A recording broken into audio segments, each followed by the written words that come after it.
Caregivers, have you ever felt like nothing is going right?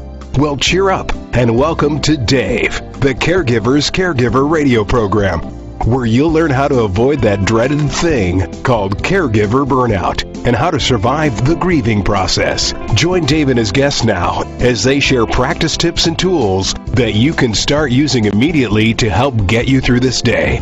Now, here's your caregiver host, Dave Nassaney. From beautiful Waikiki Beach in Honolulu, Hawaii, I am Dave, the caregiver, caregiverdave.com, coming to you live and on demand 24/7 on 16 global audio and video platforms, including YouTube, iTunes, Spreaker, podcast.com, SoundCloud, Vimeo, Stitcher Radio, Blog Talk Radio, Mixcloud, Listen Notes, Blueberry, Player FM, VIP Internet Radio, Facebook.live, HealthyLife.net, and CaregiverDave.com. There, I said it. I said all of them. And we're so proud to be voted number 2 best podcast out of the top 6 podcasts by Caring.com. Before we get started, I want to thank my last week's guest, which was really Adrian and me. We were talking about the book and wisdom, because I've been here in Hawaii. This is the 3rd week, beginning of the 3rd week.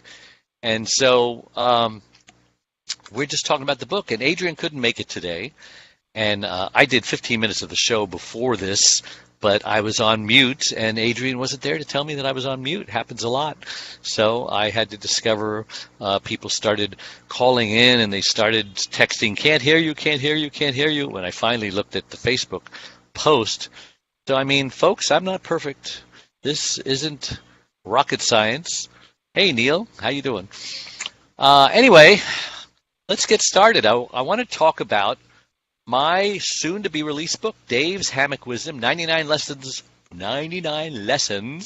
enunciate, learned while lying on canvas. And as anyone who wrote a book knows, that title changes at least 100 times. And we've gone through 100 titles already, and that's the one that it's kind of settling on. I think we like it. I think it's good. Until something better comes along. So we have got time, because I just wrote my 70 out of 99 lessons here in Hawaii in my hotel room, and I've got 29 to go, and then I've got to edit it by reading it 100 times and finding all those pesky little typos and grammatical errors and tense errors and all of that stuff that usually hide from you. Every single book I've published, 3 so far, I am sure I had every last typo, and the minute they deliver the book and I open it up, there's a typo, just like sticking his tongue out at me. You didn't see me, you didn't catch me, and it drives me crazy. But I've read professional books, New York Times best-selling books, and I find typos in there, so apparently I'm in good company, right? All right. So how did this even happen, you might ask, right?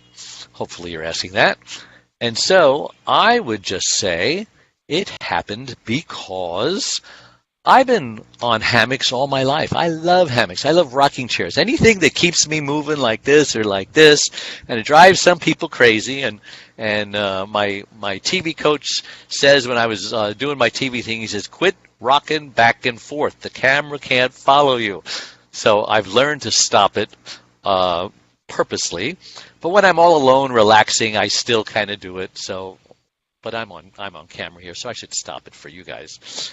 Anyway, what am I talking about? My book, soon-to-be-released book, 5 minutes of Dave's Hammock Wisdom. What time is it, by the way? It's, 51 minutes after the hour, because I got to keep track of the time, 51. I'm in Hawaii time, and it is almost 2 o'clock here. That means it's almost 4 o'clock in L.A., and it's almost 7 o'clock p.m. in New York. It's so hard keeping these time zones. Okay, you see, as scattered brain and as imperfect as I am, folks, if I could do this stuff, believe me, you can do it. If I could appear on 24 network morning shows all across the country and speak at almost 100 different places so far, including Harvard and NASDAQ and University of Hawaii and Coca-Cola and Mercedes-Benz. If I can do it, anybody can do it. Even Neil Haley can do it, for gosh sakes. Sorry, Neil. All right. So I would lay on these hammocks and I would get this wisdom. I've always had wisdom, I'm told. I'm not like patting myself on the back. I'm just telling you what people have told me. They said, you know, you're very wise. And after like the 20th person has told me that, I have come to the conclusion, you know what, I must be wise, because all these people can't be wrong. And likewise, if people are telling you something that you have trouble receiving a compliment, after like the 10th, 15th, or 20th person says it, just receive it. Just smile and say, thank you. I've been told that. So I would solve the world's problems on my hammock. I would pray. I would meditate. I would just do all sorts of things that would help me to solve problems, help me. People come to me, even as a teenager, they used to come to me, what should I do? My girlfriend broke up with me, and I would know what to do, and I'd tell them what to do. And you know what? Sometimes they would listen to me, and most of the time they wouldn't. Because I've learned that people don't really want advice when they come to you asking for advice. Do you know that? I found this out the hard way. They are just, they're just seeking your approval. They've already made up their minds. And they already know what they want to do. And they're just trying to get a poll, you know, to see if they made the right decision. And if they didn't make the right decision, they'll just keep asking other people until they find someone who will agree with them, that they can say, okay, I guess I did make the right decision. But if they made the wrong decision, you know, people just have to learn the hard way. I mean, I've made some bad decisions, and it's those $10,000 decisions that cost me a lot of money, a lot of time, a lot of humiliation, a lot of embarrassment, a lot of unnice, that's not a word, a lot of painful things. Because that's when we learn, when it's painful. So you wonder, well, why am I getting so many trials and problems in my life? Well, it's probably to teach you a lesson, because you're not you're not learning, you know, not learning. So and one of those mistakes is by saying the word so too many times. So that's on my list. So, and you know, because as a speaker, you want to avoid those fillers, the ums, the uhs, the so's, the you knows. See, that's a filler right there. So, oh, and there's another filler. See, I'm just full of them. And if I can do this, believe me, anybody can do it.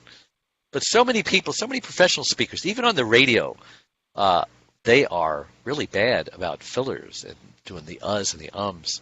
Anyway, I'm just rambling here, so let's just get to work. I told you what the title was. It's Dave's Hammock Wisdom, 99 Lessons Learned While Lying on Canvas, because I get all this wisdom when I rock on my hammock. And so 18 months ago, I realized that I'm being very selfish, just keeping all this wisdom to myself. And so I decided I'm going to make little 5-minute Facebook Live videos. And I've always wanted to do Facebook Live, but the thought of it just freaked me out. Oh no, I'm live. What if I mess up, Saturday Night Live? You can't change it. Well, you can change. You can delete it if it's really bad, but I can't remember deleting one single video, because once you're just being yourself and you're just being natural, hopefully you can't hear that plane flying above me. Once you're just being natural, being yourself, it's good. And it's not perfect, but nobody's perfect. Nobody's conversation is perfect. And so nobody likes a starched, straight, board type presentation that just sounds like you're reading it off of a piece of paper. Nobody likes that. So I don't do that way.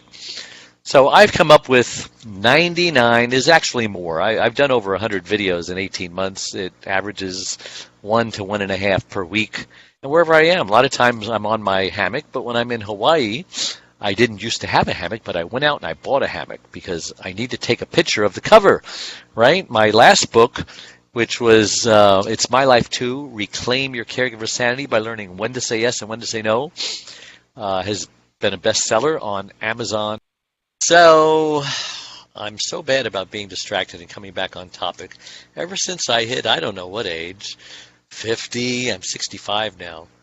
So a lot of you who are my age or approaching my age will appreciate what I'm saying. You go into a room, you can't remember why you went there, and I was told by a doctor, it's normal to forget things, but if you remember it later, then you're okay.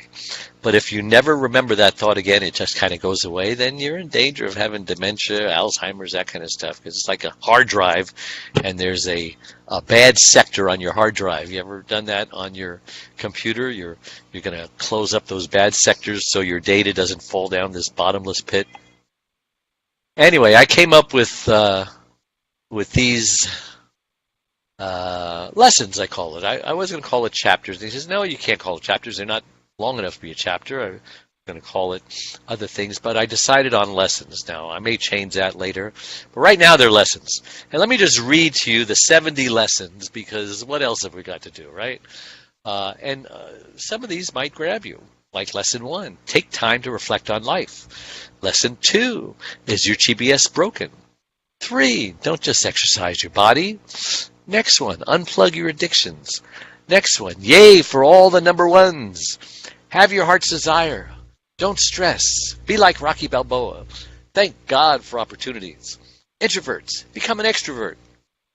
Be uncomfortable. Be grateful. Have momentum. Just have some fun. Roots of racism. Reconcile with the estranged. Politics. Think for yourself.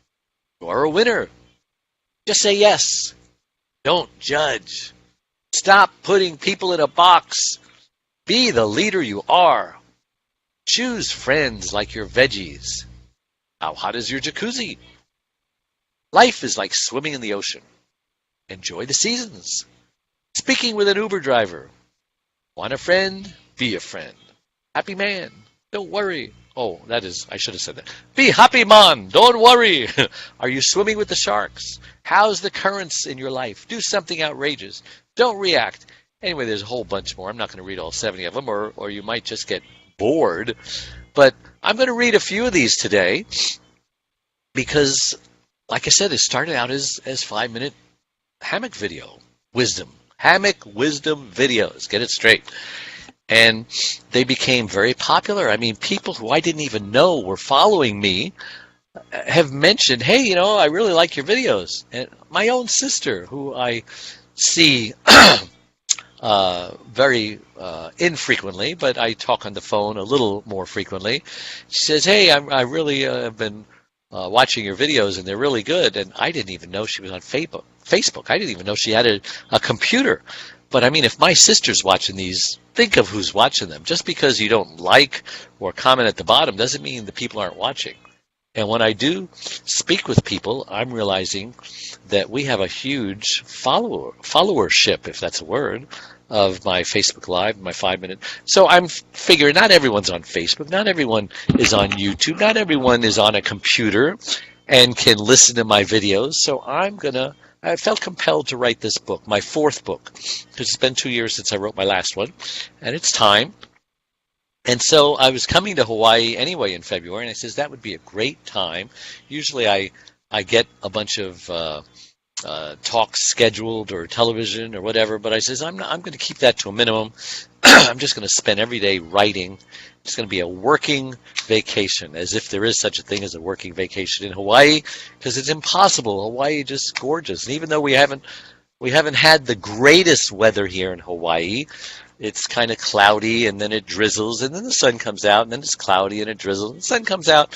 But I hear that that's much better than the weather you guys are getting in L.A., which, have a gas station in Castaic Lake on the Grapevine, and that's got snow on it. It was closed last night or the night before, and that storm is now going toward the East Coast, and they're having tremendous weather over there, and I don't mean good when I say tremendous. They're having snowstorms and sleet storms and all that. So I'll take this weather any day of the week and twice on Tuesdays here in Hawaii.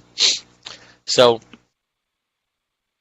I want to thank my last week's guest, which was Adrienne Gruberg. She couldn't make it this week, by the way, because she just wasn't feeling well. It's probably because weather is so terrible in Manhattan.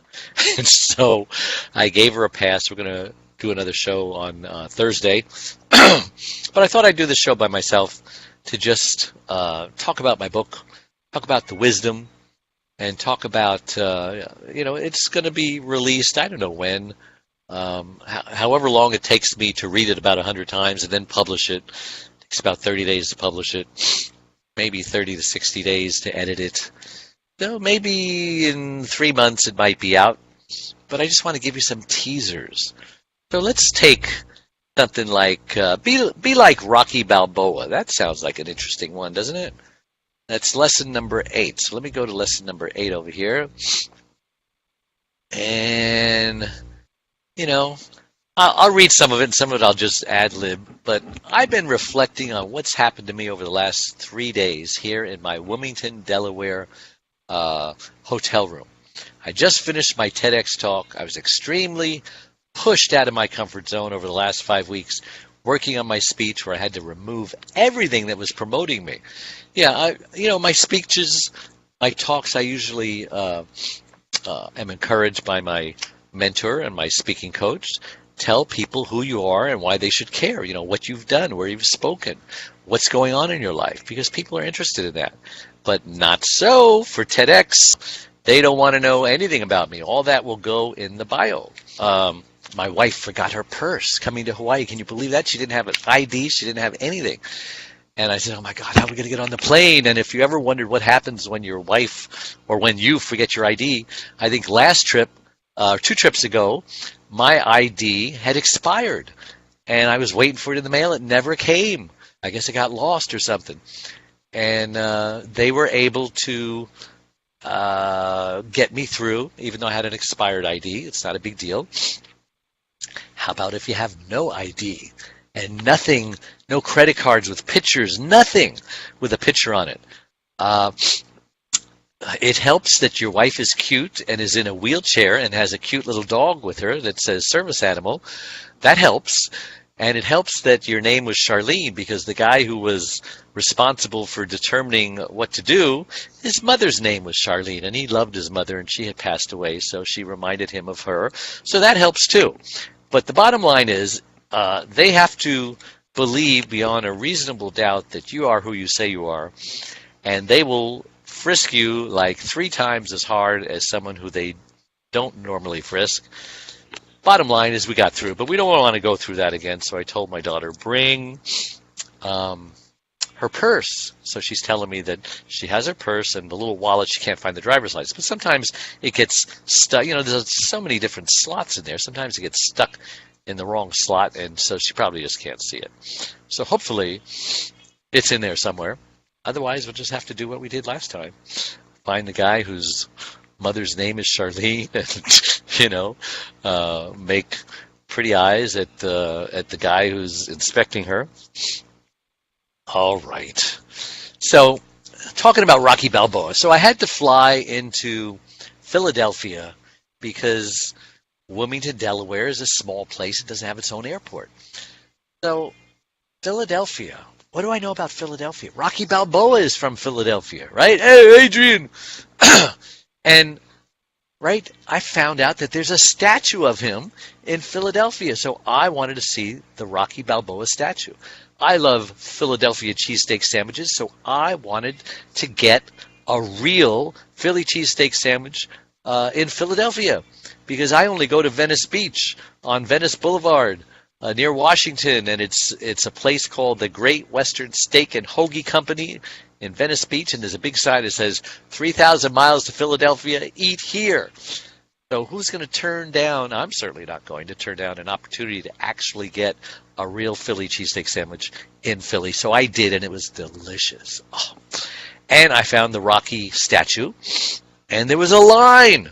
I mean, Rocky isn't even a real character, and there are people waiting in line. I had to wait 30 minutes to take my picture with Rocky Balboa's statue. And then the third thing I wanted to do is run up the stairs to the library that he ran up, where he says da-da-da, da-da-da, da-da-da, da-da-da, I wanted to do that. Silly me. I found a cab, And to my amazement, the cab driver says, yeah, everybody wants to come to Philadelphia. They want to do 3 things. I says, what 3 things do they want to do? They want to get a cheesesteak sandwich. They want to take their picture with Rocky, and they want to run up the steps. And I says, oh, my God, how predictable am I, right? Anyway, what is so special about Rocky Balboa, you might ask? Well, let's face it. The guy is a champion. He's the underdog, right? Nobody expected him to beat... what was his name? Creed? I think so. Whoever the first guy was. And I've watched all the Rocky movies. I can't remember. I think it was Creed. He just kept coming back. Doesn't matter, right? This isn't part of the story. The bottom line is he was the underdog, and he was too old. And all he did was he worked at a meat packing place and he used to practice beating on the beef, And it was a great human interest story, right? Since the days of Muhammad Ali, boxing just has not had the interest that Muhammad would bring, and Howard Cosell, and they just made it into a show. It's like wrestling, but it was real. The Thriller in Manila and just the rematches and the way he knocked out the former heavyweight champion of the world. What's his name? Oh, in the 60s. Oh my gosh, what a memory I have. What, in the 3rd round or the 1st round or something like that. I've got the picture right in my wall at home. Where he's standing over the body.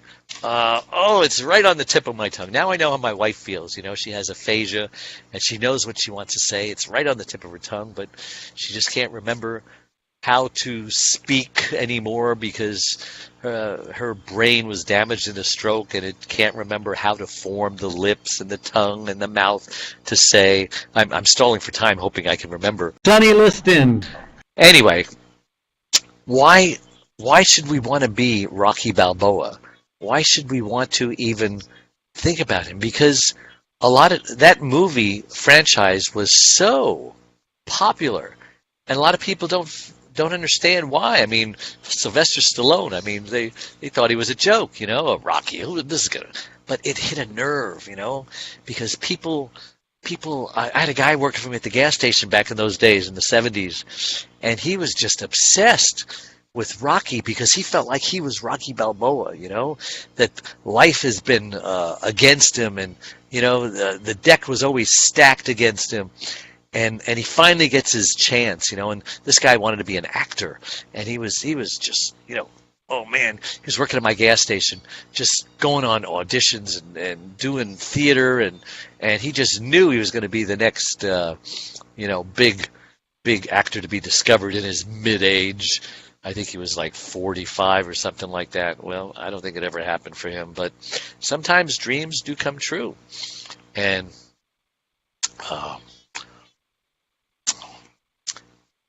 what does it all have to do with Rocky Balboa? Because you can be Rocky Balboa. You can have Rocky's dreams. And you know what? If you don't try, there's a 100% chance that you are not going to make it. You're not going to reach your dreams. You're not going to reach your destiny. You're not going to be the heavyweight champion of the world.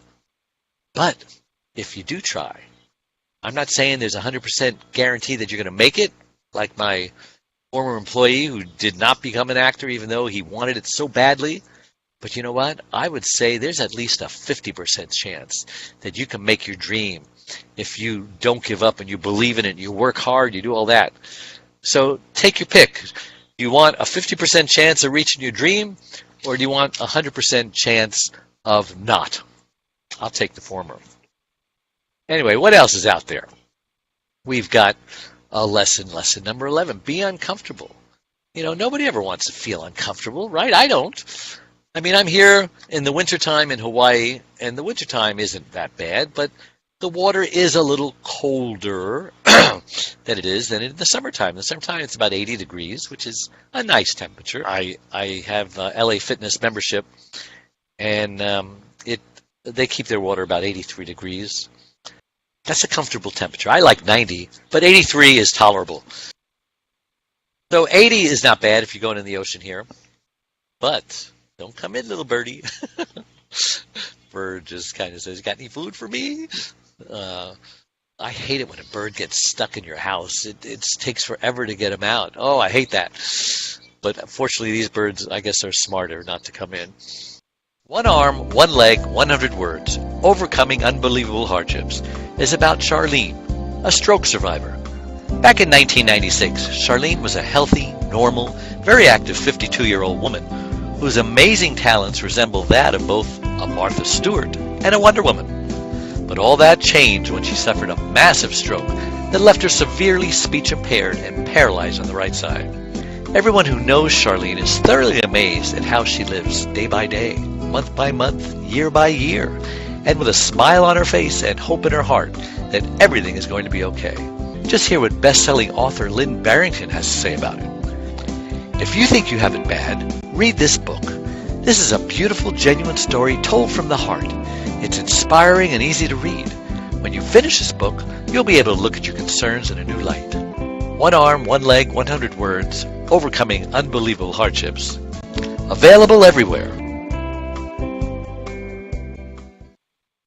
And we're back with me, Caregiver Dave, on the Caregiver Dave Show, caregiverdave.com. And so I want to talk about Lesson 24 next in my new book, which is called, what is my new book called? It's called Dave's Hammock Wisdom, 99 Lessons Learned While Lying on Canvas. And that one is titled Choose Friends Like Your Veggies. Because actually, I go shopping with my wife frequently, every time we have to go shopping. I put it off, I put it off, I put it off. Quit smiling at me, Charlene. Go into the next room. And it's no secret that I even made a video about going shopping, and it was a 5-hour adventure. And no, I'm not exaggerating. And if she's in her wheelchair and she's just in her element. She's just, and I have to follow her. I'm walking like 17 miles, and she's in her power chair. And so I learned I'm going in a chair too when I go to the store because I can't make it. These dogs that I have for feet are just tired. And one time she's saying, okay, she's telling me to pick this zucchini. She loves zucchini. So I pick one, and she looks at it, and no, it's not good enough. Put it back. So I've learned, to pick the best ones that I can find. They can't have any scratches on them. They can't have any little dents in them. And so I'm picking the best one. And I say, this is the best one there is. She looks at it. No. She's very fussy about her fruit, about her vegetables. And I'm thinking, why aren't people as fussy about choosing their friends as Charlene is about choosing her vegetables? They say that we will become the sum average of the 5 people that we hang around, right? And so who are you hanging around? I know after high school, there are a lot of friends of mine who continued hanging around their high school buddies. I'm just reading my, hey, Helen, you should come on, Helen, and talk a little. So you will become the sum average of 5 people you hang around. So these friends of high school, they were still hanging around their high school friends. Do you know people who are in their 30s who are still hanging out with high school people?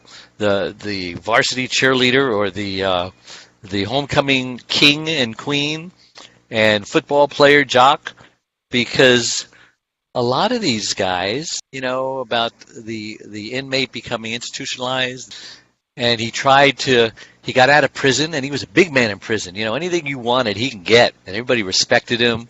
And he gets out of prison, and they put him in this program, to work as a cashier at a hardware store, and he's a nobody. He's black. He's discriminated against. He doesn't get the respect he had. He ended up breaking the law just to get back in prison because this is where he felt comfortable. He was institutionalized.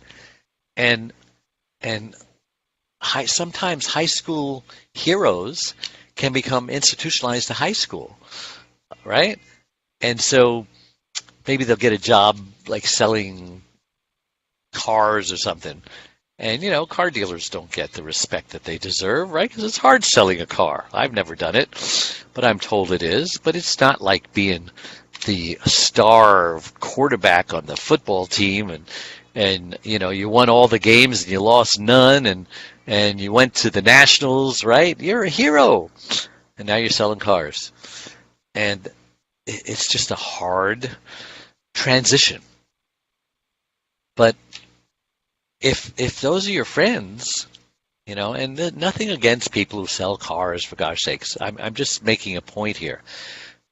You should be hanging out with people who you aspire to become like, right? So if you want to make $1 million, for example, then you should probably be hanging out with people who are making $1 million, because you will become the sum average of the 5 people you hang around. And you should probably not hang out with people who are like on welfare. Nothing bad about people who are on welfare. I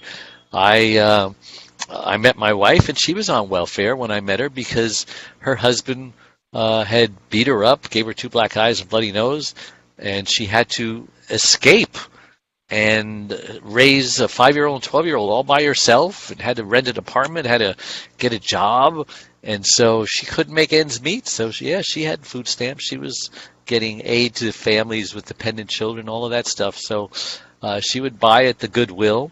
There's no shame in that. I mean, in 2008, I lost my entire life savings, and I know what it's like to lose everything. But by the grace of God, I've made it back in 10 years.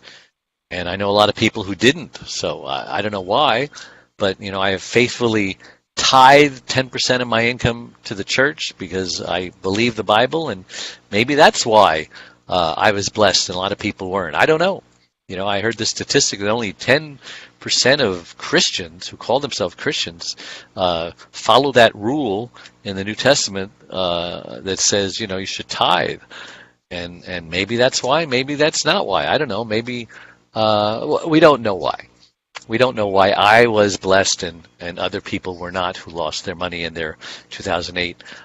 2 people go to Vietnam. One of them gets killed. The other one comes back. And they say, why me? His life was worth so much more than mine was. Why did I come back? What's so big about my life? Well, I don't know. Why did my wife had a stroke at 52 years old when other people who were, she was pretty healthy and took care of herself and did all the right things and exercise and didn't smoke. And why do other people, like at my gas station, I see these guys come in every day with this, Camel non-filters, right? Those things will kill you. And yet they live to be 95, and they can speak, and they never had a stroke, they never had a heart attack.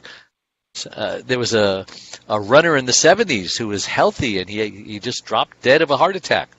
We don't know why big things happen. We don't know why bad things happen to good people. But, this is some of the issues that I try to address in my Dave's Hammock Wisdom book. So I talk about other things like, what's your faith in? Some people put their faith in this chair that I'm sitting in, that it doesn't collapse, because I've had a chair collapse under me. And when I sit in a chair that doesn't look too cool, I just kind of slowly go down. Is this thing gonna make it? And so, but I talk about other things that people can put their faith in. They can put their faith in money. Right? They can put their faith in influential friends. They can put their faith in keeping up with the Joneses. They can put their faith in a neighborhood that they live in, or the job they have. But, I choose to put my faith in God because He's righteous and He's holy, and I want to be righteous and holy. And He sent His Son down to this earth to be an example, and they killed Him, and He says, that's okay. I'm going to rise from the dead, and His tomb is empty. Muhammad's tomb is not empty. Buddha's tomb is not empty. Moses' tomb is not empty. But Jesus' tomb was empty. And there's enough manuscripts to prove it. I know you can debate me on all on this till the cows come home, because you've already made up your mind whether there is a God or whether there isn't God. And I've made up my mind because I know God. He's a friend of mine. We speak. He speaks back. And so it would be as asinine as you telling me that my mother didn't exist. But I know she existed because I knew her. We spoke together, She spoke back. And so I will never convince you. You will never convince me. So we just have to agree to disagree. That's something that's so hard in this country, to agree to disagree on anything these days, because it's like, if you don't agree with me, you're the enemy. If you don't agree with me, you're a racist. If you don't agree with me, you're just crazy. And so, I like to quote the words of Rodney King. Can't we just all get along? During the Rodney King riots. Well, how are we doing on time here? It's 19 minutes after, and we started at 51, so we still have some time. So, like I said, if there are any questions out there, because this is broadcast on Facebook Live, and I put the phone number and I put the meeting ID. We tried doing this first, and I was muted, so I know there's a few people watching, and I know you're probably shy to come on the show, but that's okay. Don't be shy, because one of the wisdom things I've had is introverts be an extrovert, because a lot of people don't realize I am an introvert. I was born an introvert. I'm comfortable being an introvert. And when I was a teenager, I started realizing, I'm from Brooklyn. I came over when I was 6. My cousin was also from Brooklyn. He came over when he was 17. And so we went to high school together. We changed high schools because it was a great time to go to school together and date all the girls and all that. And I noticed this guy is like suave and debonair, and he's a ladies' man. Even his older brother, 2 years older than him, was jealous because he had all the moves. He knew what to say. And I was jealous because I was, a little shy and didn't really have a girlfriend yet. And so I would watch him in action. And I says, I bet I can imitate him.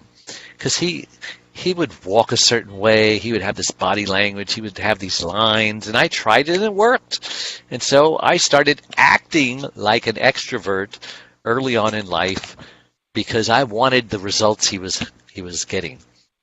And I even read this book that he recommended that I read. It was called Psycho-Cybernetics. It's about this plastic surgeon who decided that, he's going to look into why these beautiful people wanted their nose done and wanted their ears bigger or smaller, rather.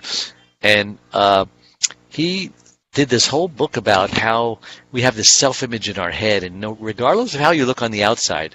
I knew some gorgeous girls in high school, and they just had a zero self-image, and they ended up, just marrying some guy that abused them and beat them up, and it's because her mother was abused and beat up, and it has to do with the self-image in your head. I'm not good enough, I'm not pretty enough to get a nice guy, so I guess I better have to settle for this guy, and it just doesn't work. So anyway, he says, imagine this movie screen in your mind, and pretend like you are your favorite movie star. In those days, my favorite movie star was David Niven and Cary Grant and Frank Sinatra, because he was in the Rat Pack. He was just so cool, and I wanted to be cool like him. So I started dressing like him. I started acting like him, and pretty soon I started seeing myself on that movie screen in his body. And after a while, it started working. I felt like Frank Sinatra when I was walking and when I was talking and I was picking up girls and stuff like that. So now that didn't mean that I am an extrovert, because to this day, when I go to a party, I naturally want to go find some quiet little corner and just observe everybody. I don't want to talk with anybody. But in business, and as I'm a speaker now, and I'm this celebrity, and so I have to go out and pretend that I'm an extrovert. Hi, I'm Dave. What's your name? Oh, really? Where are you from? And I'm like this social butterfly, but I'm forcing myself. It takes so much energy to do this. And so if I can do it, believe me, you can do it. So that's why the title of that lesson of wisdom is Extroverts. You can be an introvert. I'm sorry, I had it backwards. Introverts, you can be an extrovert. I can't think of any reason why anyone would want to be an introvert, right? Because the introverts never get the girl. They never get the job. They're always living in regret. Oh, if I only said this, then that would have happened. And, there's no greater pain than that pain of regret, right?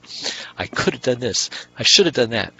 I would have done that if only this was right, Remember that movie with Marlon Brando on the waterfront? Old movie. They taught it to me and made me watch it in cinema class at USC. And it's about this prize fighter, and he lived in a neighborhood that the mafia controlled, and so he was an up and coming prize fighter. He could have been the heavyweight champion of the world, but he took a dive because the mafia told him so. Because they did him some favors. He felt indebted to him. He took a dive and he got caught, and he lost his license to fight, and now he's working on the docks for the rest of his life. And one of the most famous scenes in the movie was, and he's crying. He says, "I could have been a contender. You made me do this. I could have been something good. I could have been something great." And he had that pain of regret. Which, I've had a lot of pains in my life. I've been in an automobile accident with my bicycle. I've had pain of my ankle being broken. I've had the pain of a girlfriend in high school breaking my heart. And that really, really hurt. But there was no pain greater than that pain of regret, knowing that, what, that should have happened. But I didn't take advantage of it. Opportunity only knocks once, they say, sometimes twice. So if it's knocking, man, you better drop everything you're doing. Like today, I put a notice on one of my Facebook pages in my mastermind. It says, "Hey, we had a cancellation. I get to interview somebody today. You've got like 3 hours. Any of you were born ready, just give me a call. Here's my phone number."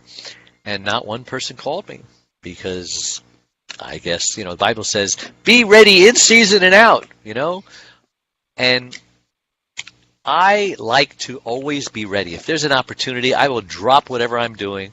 I will hop in the car and I will go somewhere. Or I'll get my computer out. I'll get on an interview. I've been invited on some last-minute interviews because I'm always ready. I'll always go. If you've got an interview and someone didn't show up, call me. I'll be there. And so if you want to be successful, that's what you got to do, right? So I think it's time for another break. So we're going to take another break because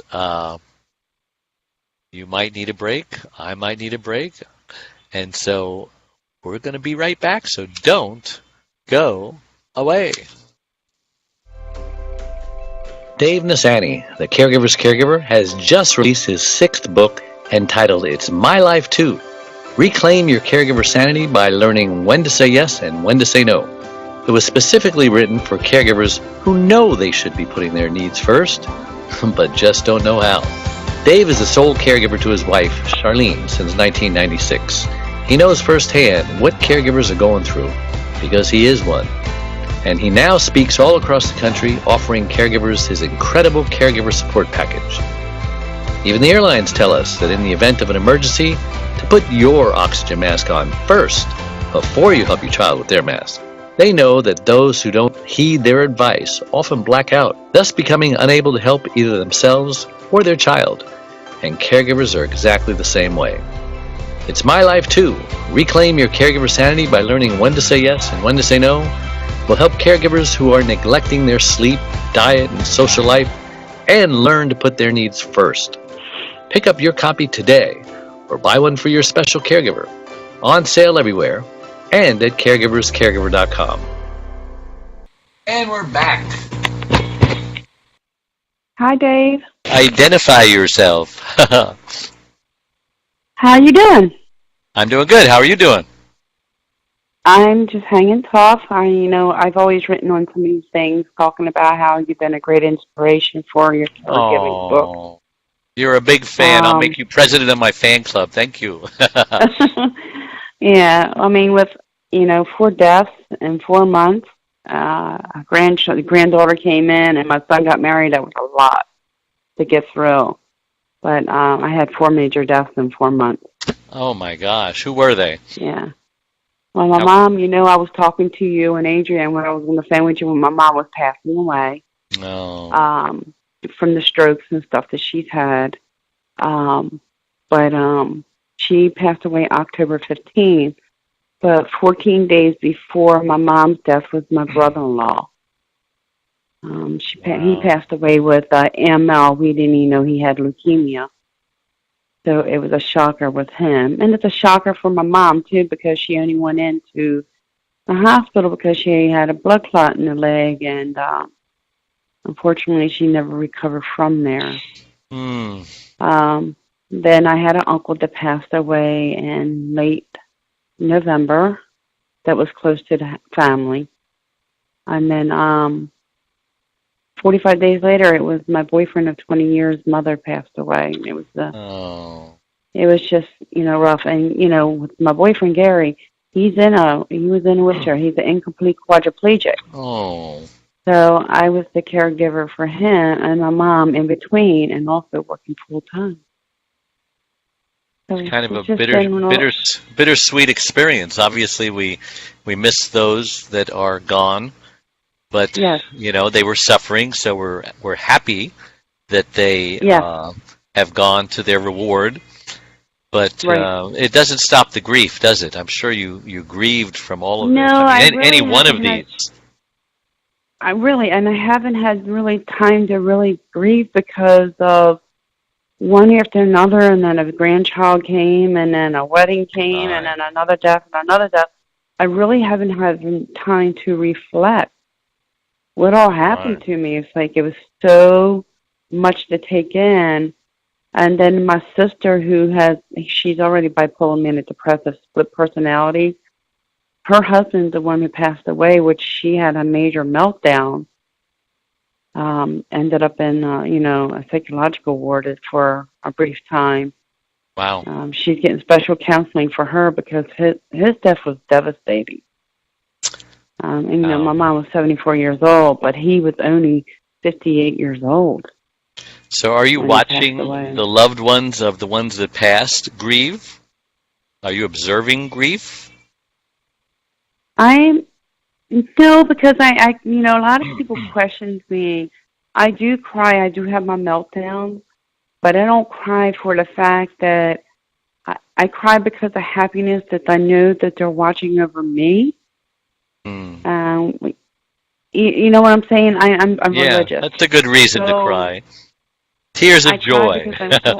Right. It's no more pain or suffering anymore for any of them because I've sat back and watched it. I took care of them. I knew what their last month or so of life of living, what it was like. Just getting around was rough, and I was there to support them. And in between work, and it was, it's just it's a job. It does take a toll on your health.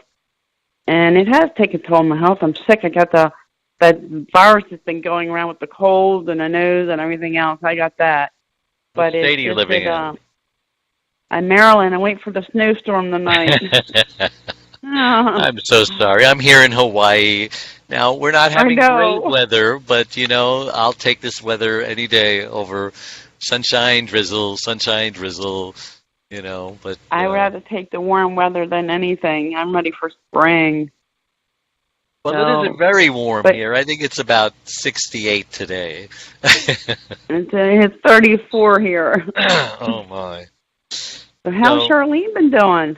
Oh, she makes us normal people look like whiners and complainers. She's just doing amazing, If I was her and I couldn't speak and I was trapped in a wheelchair, I would be so miserable. Not really, because I would have to obey myself, and I tell people, to look for the positive in life. And so I know I would eventually have to follow my own advice if I was in the wheelchair in her position.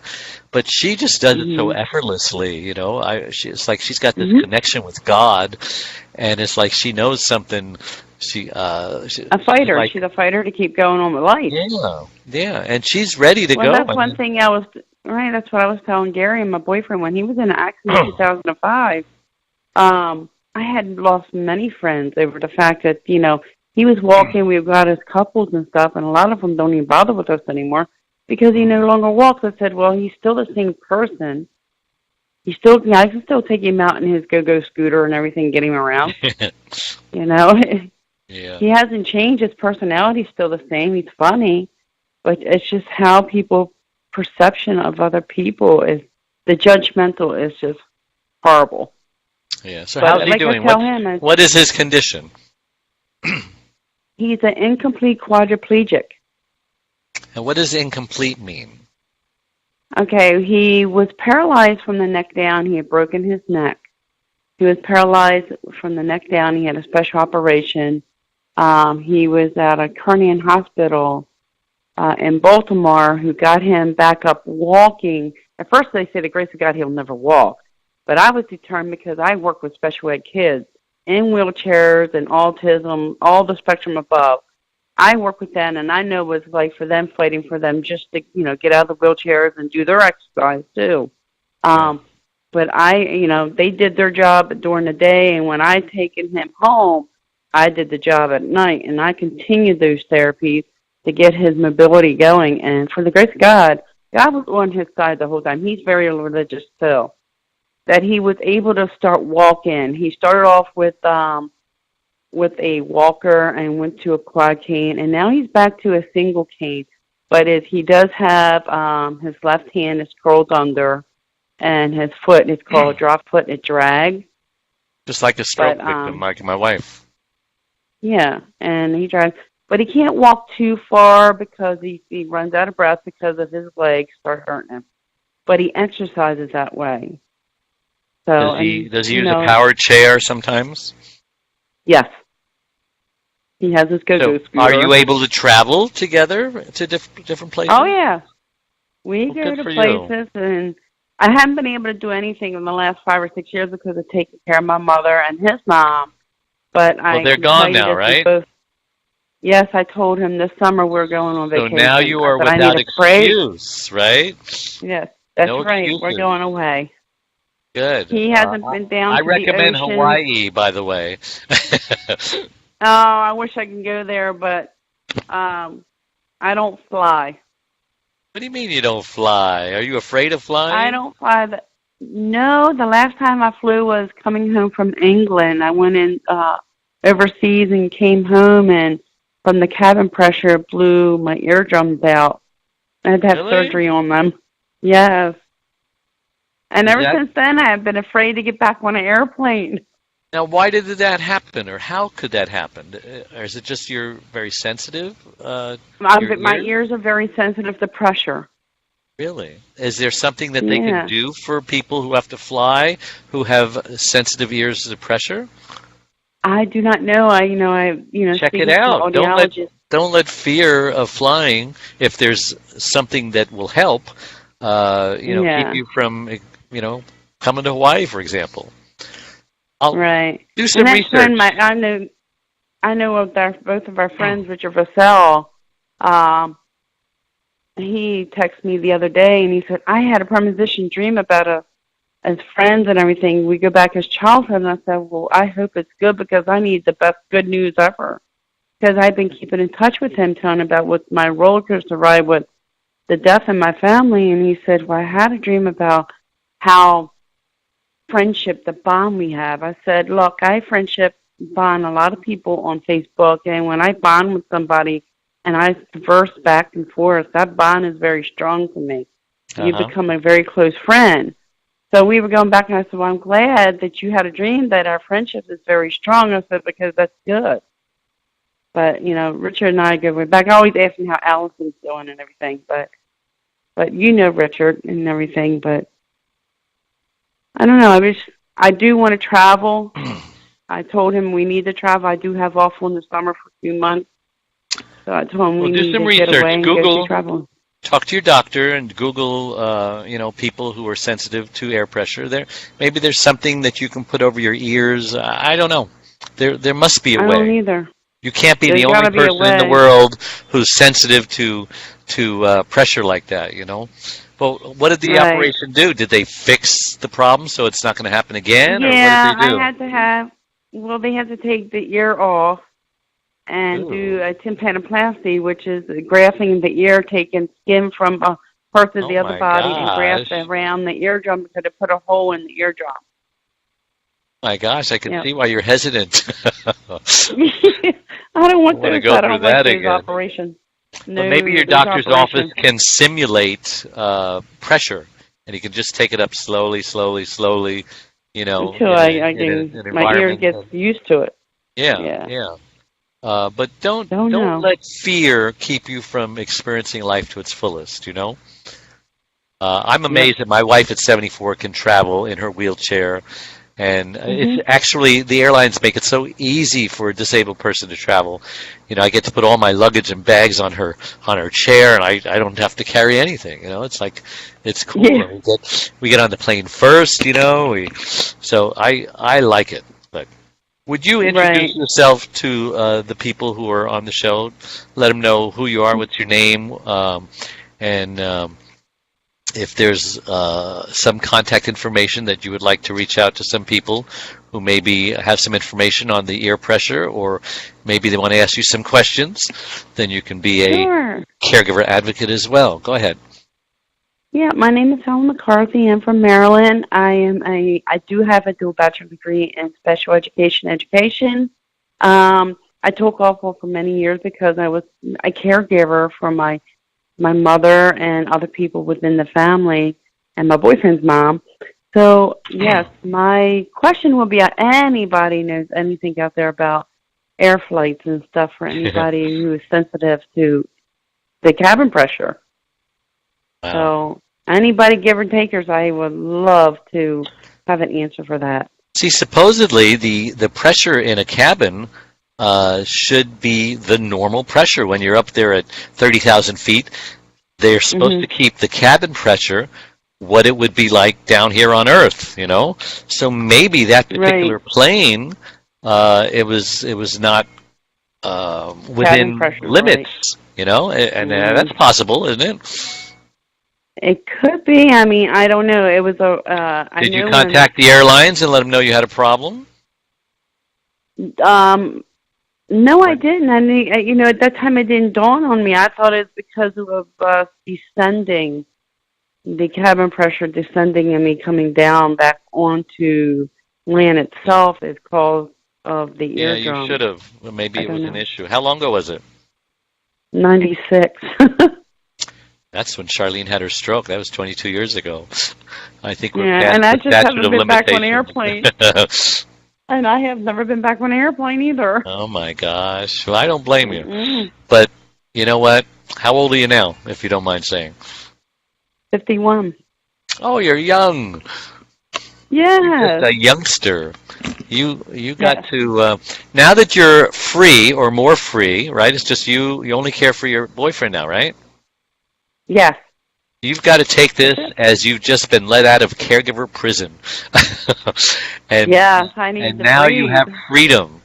And do it quickly before another loved one gets sick and you need to care for them, because this could be your time to just experience life, you know, and don't let... And both of my kids are saying that. They're grown. Both of my kids are saying, Mom, confirmation. You got your freedom. You can go on your own. Go do what you got to do with life. Get some time for yourself because you've done it all your life. And like I said, I have been a caregiver since I was 11 years old. Well, see, it's hard for some people to get out of that habit. You know, some people go through depression when their loved one dies because, oh no, now what am I going to do? All I know is caregiving, you know, and they just become depressed. You know, I went through a spell. I did get through a spell like that for almost 45 days, and it's like, my goodness, I said, what am I going to do with my life? I don't have nothing to do. Wow. But then, you know, Gary's mom became sick, and then I had her, and then she passed away January 11th, and it's like, okay, I have nothing to do. And it's like, Gary and I have been talking and everything. Okay, what are we going to do? I got my mother's house down in this area. He has his mother's house up here. Of course, his house is set up for him for his wheelchair accessibility. Everything is handicapped. And I said, I'm not going to go spend money on a house that's down there, which is my sister's and I too, when he already has it all set up in his house up here, which is only a 15-minute ride from my work. And he's an active person, right? He's adventuresome, isn't he? Oh, he loves going to the beach. Loves going on the boardwalk. Yes. All right. Well, then you gotta have a new leasehold on life. I appreciate you calling in. Bye-bye. Thank you for listening to the Caregiver's Caregiver radio program with Dave Nassaney.